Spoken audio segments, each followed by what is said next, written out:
Para hablar sobre este tema debemos de tener claro la clasificación del tipo de transporte sanitario aéreo, que es el presurizado y el no presurizado. Transporte aéreo presurizado. También se entiende como ala fija. Cuando la altura de origen, su recorrido y destino sea superior a 5.000 pies, debe hacerse exclusivamente en aeronaves presurizadas. Se entiende por avión presurizado aquel que cuenta con un sistema de presión regulable a diversas altitudes, desde la cabina de pilotos. La presurización de cabina es el bombeo activo de aire comprimido en la cavidad de una aeronave para garantizar la seguridad y confort de los ocupantes. Es necesario cuando un avión alcanza una altitud importante, ya que la presión atmosférica natural es demasiado baja como para suministrar el suficiente oxígeno a los ocupantes. Sin la presurización se puede sufrir mal de montaña o incluso una hipoxia. Transporte aéreo no presurizado. Se incluyen de lo anterior las aeronaves de ala rotatoria, cuando se trata de un traslado realizado desde las zonas difíciles, operación para aeronaves presurizadas, como aeropuertos que por sus características técnicas no permiten la operación de aeronaves presurizadas. Las aeronaves no presurizadas van a operar por debajo de 5.000 pies. Se deben garantizar la temperatura del paciente mediante el uso de frazadas e incubadoras y otros dispositivos. Retomando normativa vigente, Resolución 2003 del 2014 y NTC 5285, se habla de los profesionales que pueden tripular este tipo de transporte. Del recurso humano, tripulación asistencial médica debe estar conformado como mínimo por un médico, un enfermero o un auxiliar de enfermería. En caso de traslado múltiple de pacientes, se considerará de acuerdo al número de pacientes, a la complejidad de la patología presentada y la capacidad de ambulancia aérea. Señalización interior y exterior de la móvil aérea. Se colocará la leyenda ambulancia, escrita en mayúscula fija y fabricada en material reflectivo. Su tamaño dependerá del diseño del vehículo. Número de identificación. Este es el número que otorga el ente territorial. Se colocará en material reflectivo. Cruz de la Vida. Todas las ambulancias se identificarán con el logotipo reconocido, internacionalmente como Cruz de la Vida, en color azul. Sigla del ámbito de servicio. Se utilizará la sigla TAP o TAM, según sea el caso. Nombre o logotipo de la entidad. El nombre o el logotipo de la entidad se hará en un material no necesariamente reflectivo, ubicado a los costados y parte posterior. Identificación interior. Gabinetes. Los gabinetes del compartimiento del paciente deben de estar identificados con el color y letra, según se establece a continuación. Azul, sistema respiratorio. Rojo, sistema circulatorio. Amarillo, pediátrico. Verde, quirúrgico y accesorios. Se debe de colocar el nombre correspondiente en cada uno de los gabinetes. No fume. El compartimiento del paciente debe tener la leyenda o el logotipo de "No fume" en un lugar visible por los ocupantes. Use cinturón de seguridad.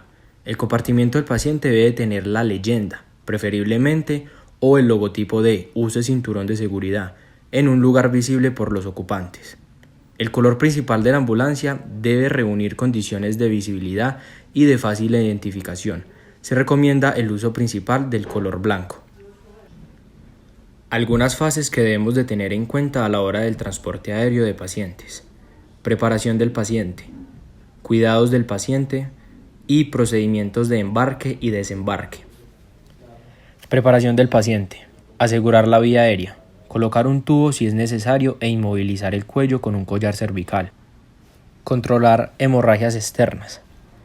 Canalizar 2 vías venosas y reponer líquidos. Cloruro de sodio 0.9%, lactato de Ringer. Utilizar los líquidos endovenosos en bolsa o plástico, nunca en recipientes de vidrio. Inmovilizar fracturas y luxaciones. Especial cuidado con el trauma de columna y pelvis y con la utilización de férulas inflables. Disminuir el contenido de aire durante el ascenso y aumentar durante el descenso. Sedar y restringir los movimientos del paciente combativo. Asegurar al paciente a la camilla. Colocar sondas cuando se requiere según la situación del paciente, nasogástrica, vesical o tórax. Mantener la temperatura corporal del paciente, definir el hospital de destino. Cuidados del paciente. Hacer contacto con el paciente y tranquilizarlo. Asegurar el paciente a la camilla de la aeronave. Verificar la correcta posición del tubo o dispositivo avanzado de vía aérea, una vez el paciente ingrese a la aeronave o descienda de ella. Colocar oxígeno. Utilizar mascarilla con bolsa de no reinhalación. Garantizar una FiO2 del 100%, si no está contraindicado, paciente con hipoxia crónica o enfermedad pulmonar obstructiva crónica. Usar Venturi y aumentar de acuerdo con la saturación de oxígeno. Procedimientos de embarque y desembarque. Tripulación. En lo posible el paciente es el primero en embarcarse y el último en desembarcar. El tripulante debe ser quien asegure todo el equipo y las puertas de la aeronave. El tripulante es quien autoriza el embarque y lo supervisa. La aproximación debe ser por el frente o por uno de sus costados, siempre a la vista del piloto o de alguno de los tripulantes. No más de 4 personas son requeridas para introducir un paciente, al menos que la tripulación requiera más. El médico acompañante. Verificar siempre la correcta posición del tubo o dispositivos avanzados de vía aérea, una vez el paciente ingresa a la aeronave o descienda de ella. Verificar siempre la correcta posición de las sondas y su funcionamiento. Estas deben de estar cerradas en el embarque y desembarque. Cerrar y colocar los líquidos endovenosos sobre el paciente cuando se vaya a embarcar. Tener cuidado con la camilla y las varillas de los líquidos endovenosos, ya que pueden dificultar el acceso o dañar partes de la aeronave. Nunca tirar objetos cerca de la aeronave. Nunca correr cerca de la aeronave. Esperar que el avión apague sus motores antes de acercarse o bajarse. Indicaciones y contraindicaciones para realizar traslado vía aérea. Emergencias agudas neurológicas, vasculares quirúrgicas o cardíacas que requieran solución inmediata. Condiciones críticas en pacientes con compromiso hemodinámico o de la función respiratoria. Falla orgánica que requiera trasplante. Manejo en cámara hiperbárica. Quemaduras que necesiten ser trasladadas a un centro de quemados. Contraindicaciones absolutas. Condiciones inseguras para el vuelo. Paciente terminal. Agitación incontrolable del paciente. Contraindicaciones relativas. Insuficiencia cardíaca. Neumotoras pequeños sin drenaje. Enfermedad por descompresión. Aire intracraneal. Cirugía ocular de menos de 7 días. Embarazo en trabajo de parto. Factores físicos que intervienen en el estado de salud del paciente. Riesgo ambiental. Está relacionado con las condiciones físicas y químicas de la atmósfera. Muchos de estos efectos son explicados por las leyes físicas de los gases. Riesgo operacional. Está relacionado con la aeronave, su tipo de cabina presurizada o no, el tamaño de la misma, su rendimiento, configuración, entre otras. Riesgo individual. Está relacionado con la capacidad física y mental de la persona, su capacidad de adaptación y las reservas orgánicas para hacerlo, pero que afecta por igual a tripulantes y pacientes, siendo más sensibles estos últimos por su patología. Cambios de aceleración, vibraciones, ruido, altura, temperatura, turbulencia, presión parcial de O2. El ruido es un factor estresante muy común en el medio aéreo. El ruido afecta el desempeño de tripulantes, produce dolor de cabeza, gastritis, sordera, fatiga, estrés, disminución de la capacidad de concentración y deterioro en la capacidad de trabajo. Prevención y manejo. Monitores que además de alarmas sonoras tengan alarmas visuales. Tanto los tripulantes como los pasajeros deben utilizar protectores auditivos. Esto es especialmente importante en helicópteros y en aviones no presurizados. Altura. Aumenta la expansión de los gases y por lo tanto hay disminución del volumen total del gas para mantener la concentración, no llenar las botellas de O2 al máximo. Las vibraciones alteran el monitoreo y pueden desnaturalizar algunos medicamentos. Los cambios en la temperatura alteran la composición de los medicamentos y de los sistemas del monitoreo. Prevención y manejo. Pacientes. La inmovilización adecuada de las lesiones musculoesqueléticas, la fijación a la camilla, la sedación y la comodidad del paciente es fundamental. Equipos.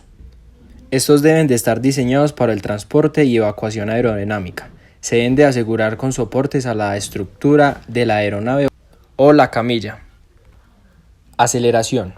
Las fuerzas de aceleración y desaceleración normalmente encontradas de la aviación comercial no son significativas para la salud de las personas que se encuentran sentadas, ya que éstas son bien toleradas.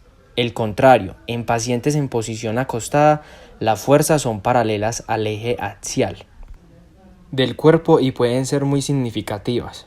En un despegue con la cabeza del paciente hacia la nariz del avión, este percibirá una fuerza de aceleración de cabeza a pies, la cual ocasiona la sangre que se dirija hacia los pies, disminuyendo el riesgo sanguíneo del cerebro y el retorno de la sangre al corazón.